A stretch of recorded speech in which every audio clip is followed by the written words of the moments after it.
Yeah, Sunday for me is always one of my fish cleaning days.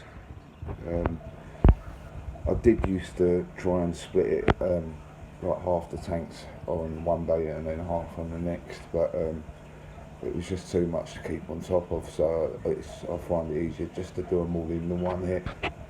It's not so bad now that I've only got not so many tanks. I've still got a few, but not like what I did or the amount of volume that I did.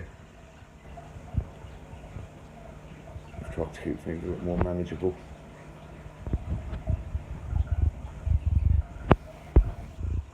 But yeah, still got these in the XL 4 foot.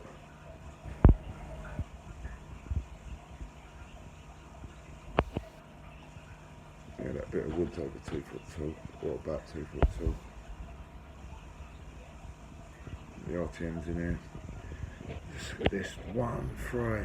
I mean, I've literally had the, had the wood out, got it out of what I thought was all of the grow outs that were in there, and lo and behold, one must have either dug itself into the sand or it was in the wood, because the wood was out of the tank for maybe 2 minutes while I caught the remaining few and put it back in, so it could have been in a pocket. Yeah, so one's remained, but that's all it takes. That one will just pick off the new fry, like literally like 20 a night. I've had it happen to me before, so yeah, this is all going to have to come out again. This bit of wood's coming out of it anyway, because they keep spawning inside here.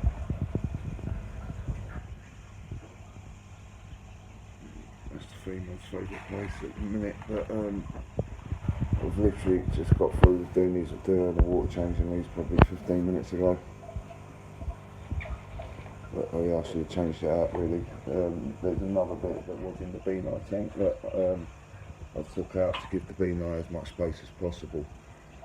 But down here got the RTMs. You can see the water's getting lighter compared to the parents' tank, because obviously I fill it with the parents' tank water first of all, and then do a 50% change. So by second change, I mean this, all the tannins are out of it. I've done one so far. By the next one that'll be clear. This is half of the Cuban's water and half with the refill I've done earlier. Over here I've had to pull a little move around with these. What I noticed was he started getting up to his old tricks with this female. There's one female, which is this one, which I don't want to say it now because he'll prove me wrong, but this is the only one. They've never had problems with each other, anything like that. The only thing in the end is when they end up falling out, because he starts trying to pick the fry off, and then she'll be defending them, and he'll be trying to, you know what I mean, pick them all off so they can spawn again. So what I've done is she's had like at least a year break from spawning, so I've took the female out that had all the wigglers in that pot, and what I've done is I've swapped her over from the female that was in this tank, which was actually the original female we ever paired with. But this is that little Indie Aquatics 2x2 cube, which I'm a bit wary about filling all the way till I get some centre feed put on that table. But yeah, in that flower pot there, that's got the slate on top of it, I just picked her up and all the wigglers and put it straight in there. I've been doing the water parameters, doing water changes and putting the water into this tank, so the parameters are pretty much spot on. So because it's mad, the amount of people that still to this day keep asking me for Cubans is unreal. But they're next to them drying out. Oh shit, that's come off. But yeah, these are the Beanite. Again, because of the type of filter I'm using with this, I've got the HydroPure in there, but on top of that I've got the media in a bag just with an air stone under it, so it does suck in a bit of shit, do you know what I mean, and release it back into the water when you do water changes. But You just give it a rinse out in a bucket of tank water and it's fine. But yeah, I'm going quick. I mean, they're not the slow growers people make them out to be. Far from it. I'll put them on the same as like Tetracanthus or something like that. Right, these two, unfortunately, I've had to spawn again because from the phone call I got earlier, apparently the fish shops are opening again tomorrow and they're going to be looking for fish again. So I've got these spawning, hence the reason why I've pulled that Cuban with all the fry, because she has huge batches. She has like 800, 600, 800 fry at a time. So I'm literally going to just cut them down to just the very best ones. And I've got in doing the business with his other female.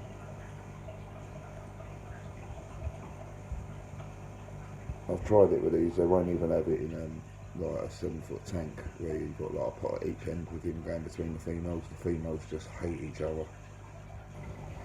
But yeah, these two, bang on the money, mate. I can time them, literally, I can tell from when she last spawned to when she's due to spawn again. And I thought, should I do it tomorrow? And I thought, no. I wrote down when she last dropped eggs. And I thought, no, I better do it today. And I spawned the tubes down. But yeah, there is no real sort of key to success with these as such. There's no like sort of secret to it. It's just be like bang on your water changes, and I'd say RO water and mixed with tap water, decent filtration, decent media. Do you know what I mean? I don't give them no tank mates unless it's something like a Plek or something like that. I use divers to get a pair to bond in the first place because they can be really hard on each other, especially when they're smaller.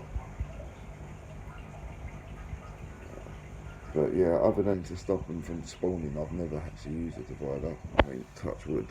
But they've never been too hard on each other at all. She's nicked his fins and that a few times, but nothing like bad, no bodily damage or anything. But yeah, as you can see, that another oak unit that I said to my missus, yeah, she likes all the wood stuff. She's like, yeah, would you reckon that oak unit? Yeah, I like it. But straight away I put a tank on it. Yeah, not impressed. It's my first attempt at a planted tank. Just a little fluval hang on back, little nano heater and that.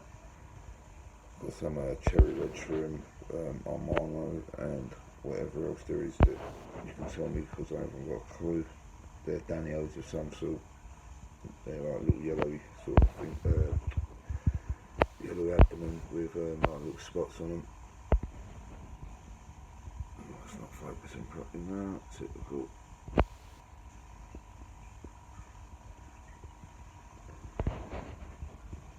But yeah, just dose with liquid carbon and fertiliser.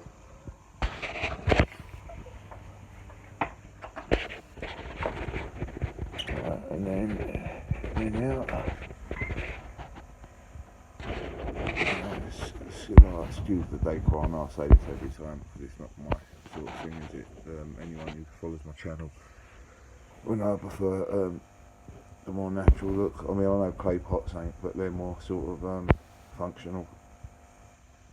As unnatural as they are, fish love them. But yeah, these are the flav growouts.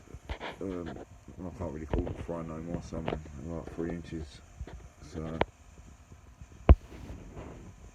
and they are still wouldn't they, but I mean, you know what I mean, they're getting to a fair old size, whereas some have stayed around the inch mark. I mean, they're all eating. There's one of my lesser seen fish, a sunshine Plek or Goldie Plek, depending on where you live. L14. But where's the cichlids? The cichlids never in this tank. You're never when you want them to be there. Will they be there? Oh, there's one. There's a Cuban. There's a beaner somewhere as well.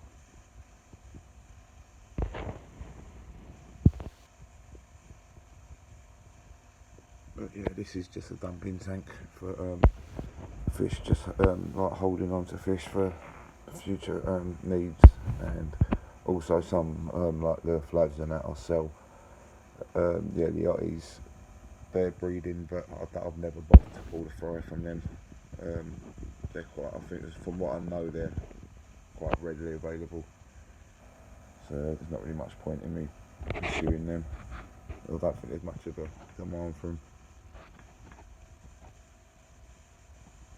Yeah, yeah, it's amazing. I thought people would have got sick of these by now.